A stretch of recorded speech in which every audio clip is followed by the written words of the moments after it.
আসসালামু আলাইকুম, আমন্ত্রণ জানাচ্ছি আইজি ক্রিয়েশন নিউজ আপডেটে। সঙ্গে আছে আমি ইমতিয়াজ আহমেদ। শুরুতেই সংবাদ শিরোনাম। জামাতের ভূয়সী প্রশংসা করে যা বললেন মার্কিন রাষ্ট্রদূত। দাঁড়িপাল্লার পক্ষে কথা বলায় ভিক্ষুককে মারধর। শিশির মুনিরের গাড়িতে হামলা, আহত 2। ইরানের পক্ষে তুরস্কের হুঁশিয়ারি।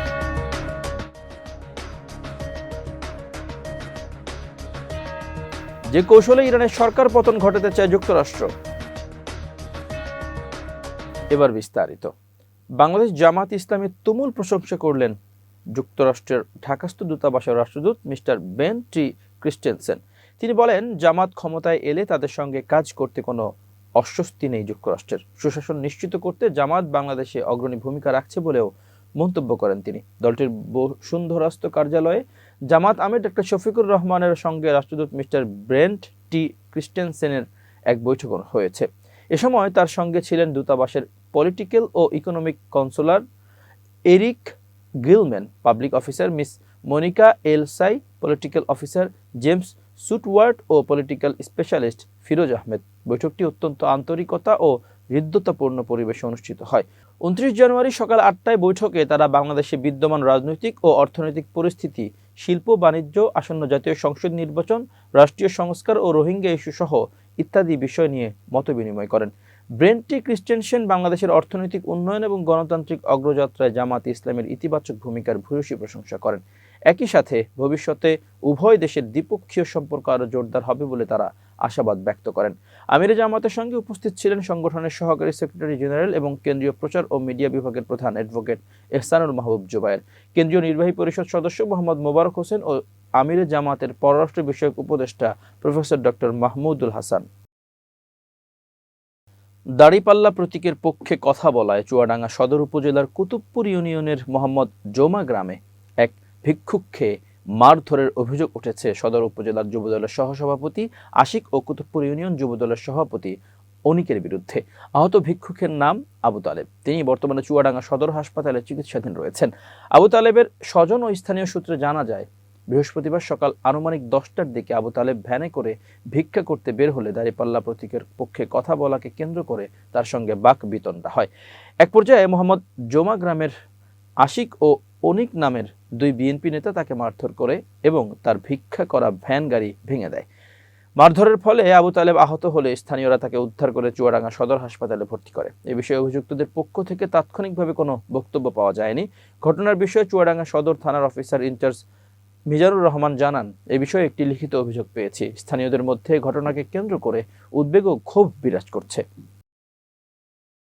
সুনামগঞ্জের দিরায়ে 11 দলীয় জোটের সংসদ সদস্য পদপ্রার্থী অ্যাডভোকেট মোহাম্মদ শিশির মনিরের নির্বাচনী প্রচার গাড়িতে হামলা ভাঙচুর করার অভিযোগ পাওয়া গেছে। বৃহস্পতিবার সন্ধ্যা 7:30টার দিকে দিরাই উপজেলার ধল রোডের কাদিরপুর গ্রাম সংলগ্ন এলাকায় এই ঘটনাটি ঘটে। হামলায় গাড়ি চালক তামিম মিয়া ও সেলিম মিয়া নামে 2 জন আহত হয়েছেন। খবর পেয়ে পুলিশ ও সেনাবাহিনীর লোকজন ঘটনাস্থল পরিদর্শন করেছেন।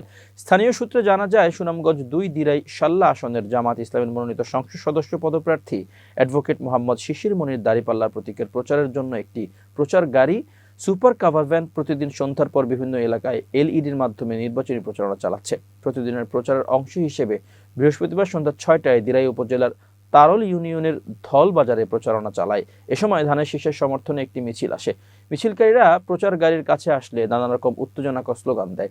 এক পর্যায়ে প্রচারের সাউন্ড কমিয়ে দেওয়া হয়, কিন্তু মিছিলকারীরা ভয় ভীতি দেখিয়ে প্রচার কাজ বন্ধ করে চলে যেতে বলে। পরে প্রচার কাজ বন্ধ করে গাড়িটি দিরাই শহরে চলে আসার পথে বরাম হাওরের কাদিরপুর সংলগ্ন এলাকায় আসলে পেছন দিক থেকে কয়েকটি মোটরসাইকেল যোগে 10-12 জনের একটি গ্রুপ এসে গাড়িটিতে হামলা ও ভাঙচুর চালায়। এ সময় প্রচার গাড়ির দায়িত্বে থাকা গাড়ি চালক তামিম মিয়া ও তার সহযোগী সেলিম মিয়া আহত হন। দিরাই থানা অফিসার ইনচার্জ এনামুল হক চৌধুরী বলেন, হামলায় ভাঙচুরের খবর পেয়ে থানা পুলিশ ঘটনাস্থল পরিদর্শন করেছে। অভিযোগ পাওয়ার পর তদন্ত সাপেক্ষে ব্যবস্থা নেওয়া হবে। নির্বাচনী প্রচারের জন্য সুনামগঞ্জ 2 আসনের জামাত প্রার্থী মোহাম্মদ শিশির মনির গত সোমবার সুপার কাভার ভ্যান আনুষ্ঠানিকভাবে উদ্বোধন করেন। ওই দিন থেকে ক্যারাভ্যানের মাধ্যমে দিরাই সাল্লায় নির্বাচনী প্রচারণা শুরু হয়। নির্বাচনে বৈচিত্র্য আনার জন্য দিরাই সাল্লার ভোটাররা এটাকে স্বাগত জানিয়েছেন। শেরপুরে বাংলাদেশ জামাত ইসলামী নেতা মাওলানা রেজাউল করিম হত্যাকাণ্ডের ঘটনায় ঝিনাইগাতী উপজেলা নির্বাহী কর্মকর্তা, ইউএনও ও ওসিকে প্রত্যাহার করা হয়েছে। বৃহস্পতিবার 29 জানুয়ারি বিকেলে গণমাধ্যম কর্মীদের সঙ্গে আলাপকালে এ তথ্য জানিয়েছেন নির্বাচন কমিশনের সিনিয়র সচিব আখতার আহমেদ। তিনি জানান, শেরপুরের ঘটনায় ইউএনও এবং ওসিকে প্রত্যাহার করা হয়েছে। প্রার্থীদের বিরুদ্ধে জুডিশিয়াল ইনকোয়ারি কমিটির প্রতিবেদন পাওয়ার পর ব্যবস্থা নেবে কমিশন। এক প্রশ্নের জবাবে আখতার আহমেদ জানান, আগামী 8 ফেব্রুয়ারির পর আদালতের নির্দেশে কেউ প্রার্থিতা ফিরে পেলে পোস্টাল ব্যালটে তাদের নাম ও প্রতীক থাকবে না। এর আগে বুধবার দুপুরে এক সংবাদ সম্মেলনে তুচ্ছ ঘটনায় জামায়াতের নেতা রেজাউল করিমকে হত্যাকাণ্ডের ঘটনার সূত্রপাতের বিষয়ে জানিয়ে জড়িতদের দ্রুত গ্রেপ্তার করে আইনের আওতায় আনার দাবি জানায় জামাত। সংবাদ সম্মেলনে দলটির সহকারী সেক্রেটারি জেনারেল অ্যাডভোকেট এহসানুল মাহবুব জোবায়ের বলেন, বিএনপির প্রার্থী মাহমুদুল হক রুবেলের উস্কানি ও সরাসরি নির্দেশে এই হত্যাকাণ্ড সংঘটিত হয়েছে বলে আমরা মনে করি। সেখানে বিএনপির সন্ত্রাসীরা আগে থেকেই জামাত ও 11 দলীয় প্রার্থী নুরুজ্জামান বাদলকে হত্যার উদ্দেশ্যে অবস্থান করছিল। এদিন সংবাদ সম্মেলনে ঘটনার সময় প্রশাসনের ভূমিকা নিয়েও প্রশ্ন তুলেন তিনি। জামাতের এই সহকারী সেক্রেটারি জেনারেল বলেন, সেখানে কর্তব্যরত ইউএনও ও পুলিশ প্রশাসন সন্ত্রাসীদের বিরুদ্ধে অবস্থান না নিয়ে নীরবতা পালন করেছে। এতে প্রমাণিত হয় প্রশাসন একদিকে হেলে পড়েছে। এই অবস্থা চলতে থাকলে নির্বাচনের লেভেল প্লেয়িং ফিল্ড বলে কিছু থাকবে না এবং নির্বাচন প্রশ্নবিদ্ধ হবে। সুষ্ঠু নির্বাচন অনুষ্ঠানে এখনই সরকার ও নির্বাচন কমিশনকে বিএনপির সন্ত্রাসীদের বিরুদ্ধে কার্যকর ব্যবস্থা নিতে হবে। এদিকে শেরপুরের সংঘাত এড়ানো যেত কিনা সেটি খতিয়ে দেখতে সুষ্ঠু তদন্তের দাবি জানিয়েছে বাংলাদেশ জাতীয়তাবাদী দল বিএনপি। বুধবার রাজধানীর গুলশানে বিএনপি নির্বাচন পরিচালনা কমিটির কার্যালয়ে আয়োজিত এক সংবাদ সম্মেলনে এই দাবি জানান দলটির নির্বাচন পরিচালনা কমিটির মুখপাত্র ও চেয়ারপারসনের উপদেষ্টা মাহদি আমিন। এবার আন্তর্জাতিক প্রসঙ্গ। ইরানের সম্ভাব্য হামলা নিয়ে এবার কড়া সতর্কবার্তা দিয়েছে তুরস্ক। দেশটির পররাষ্ট্রমন্ত্রী সতর্ক করে বলেছেন, ইরানের উপর মার্কিন হামলা হলে তা ভুল হবে। তিনি উভয় পক্ষকে কূটনীতির মাধ্যমে বিতর্কিত বিষয় সমাধানের আহ্বান জানিয়েছেন। বৃহস্পতিবার আনাদোলু এজেন্সির অনলাইন প্রতিবেদনে তথ্য জানানো হয়েছে। কাতার ভিত্তিক সংবাদ মাধ্যম আল জাজিরাকে দেওয়া সাক্ষাৎকারে তুর্কি পররাষ্ট্রমন্ত্রী হাকান ফিদান আঞ্চলিক সহযোগিতার আহ্বান জানিয়েছেন। তিনি বলেছেন, ইরান পারমাণবিক ইস্যু নিয়ে আলোচনা করতে রাজি। হাকান ফিদান আরও বলেন, মার্কিন বন্ধুদের প্রতি আমার পরামর্শ হচ্ছে, ইরানের সঙ্গে সকল সমস্যার সমাধান একের পর এক করে ফেলুন।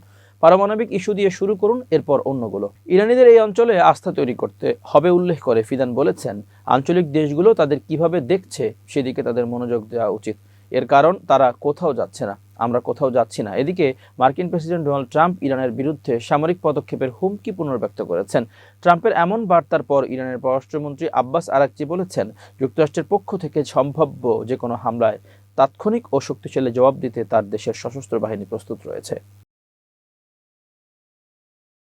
পূর্ণাঙ্গ হামলা নয়, সুপরিকল্পিত হামলায় ইরানের সরকারের পতন ঘটাতে চায় যুক্তরাষ্ট্র, যার মাধ্যমে বিক্ষোভ উস্কে দিয়ে রেজিম চেঞ্জ, সরকার পরিবর্তন পরিস্থিতি তৈরির ফন্দি আটছে মার্কিন প্রেসিডেন্ট ডোনাল্ড ট্রাম্প। এর মধ্যে ইরানের নিরাপত্তা বাহিনী ও শীর্ষ নেতাদের লক্ষ্য করে নির্দিষ্ট সামরিক হামলা অন্যতম, যাতে দেশটির ভেতরে বিক্ষোভকারীরা উৎসাহ পায় এবং রেজিম চেঞ্জ হয়ে যায়। বৃহস্পতিবার ট্রাম্প প্রশাসনের একাধিক সূত্রের বরাতে প্রকাশিত এক প্রতিবেদনে সে পরিকল্পনা ফাঁস করেছে রয়টার্স। একই দিনে সংবাদ মাধ্যম CNN এর প্রতিবেদনে আবার বলা হয়েছে, ইরানে বড় ধরনের হামলার পথে হাঁটছে ওয়াশিংটন। সংশ্লিষ্ট কর্মকর্তাদের বরাতে প্রতিবেদনে বলা হয়েছে, ইরানের পারমাণবিক কার্যক্রম এবং ক্ষেপণাস্ত্র উৎপাদন নিয়ে চলমান প্রাথমিক আলোচনা ব্যর্থ হওয়ায় ট্রাম্প প্রশাসন এখন কঠোর সামরিক পদক্ষেপের দিকে ঝুঁকছে, যার ফলে মধ্যপ্রাচ্যে নতুন করে যুদ্ধের দামামা বাজতে শুরু করেছে।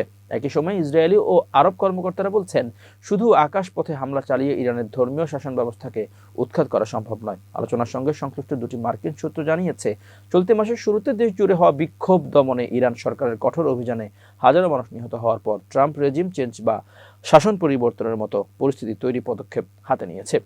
মার্কিন সূত্রগুলোর একটি জানিয়েছে, ট্রাম্পের উপদেষ্টারা আরও বড় ধরনের হামলার বিকল্প নিয়েও আলোচনা করছেন।